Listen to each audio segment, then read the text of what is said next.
many veterans are being marginalized. War heroes, men and women who braved Al-Qaeda, and those who sacrificed time from their families, they are marginalized. Today, when many veterans enter the civilian job market, employers, who are often grateful for their sacrifice, are concerned about the effects of PTSD. The public believes it's getting more and more common, especially when a mass shooting caused by a veteran appears on the news. These headlines really make the public's depiction of veterans much worse and causes widespread panic. Take this incident in Fort Hood as an example. This mass shooting was caused by a veteran who supposedly had PTSD and depression.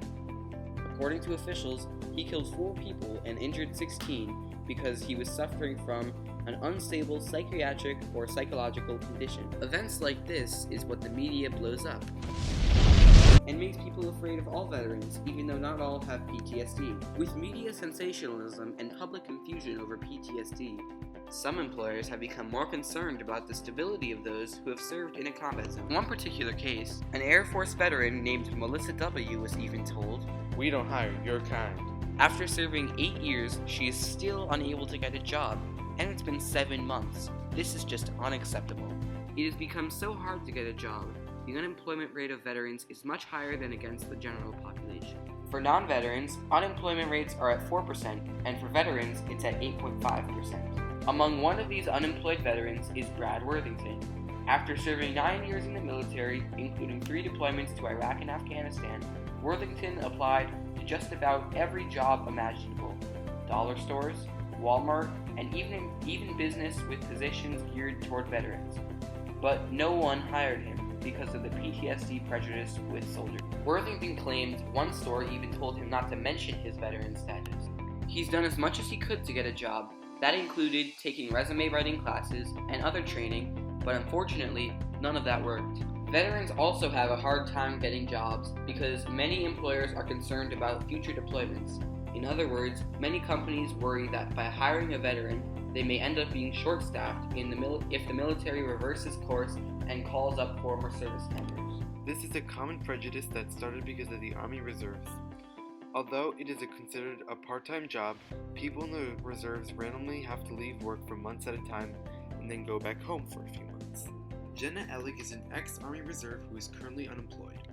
Although she was highly qualified for the jobs she applied to, employers ignored all she could bring to the table and just didn't hire her because they believed she could potentially leave because she was an Army Reserve, even though she made it clear she would not serve again. This is just one unfortunate example of how veterans won't get hired because employers are afraid of them going back into the military. As more veterans return from overseas and seek to enter the civilian workforce, we must continue to work against these factors. However, while veterans believe it is unfair, some companies and corporations think it is justified. Although most veterans come back from combat unharmed, there are still a substantial amount of people who end up with PTSD.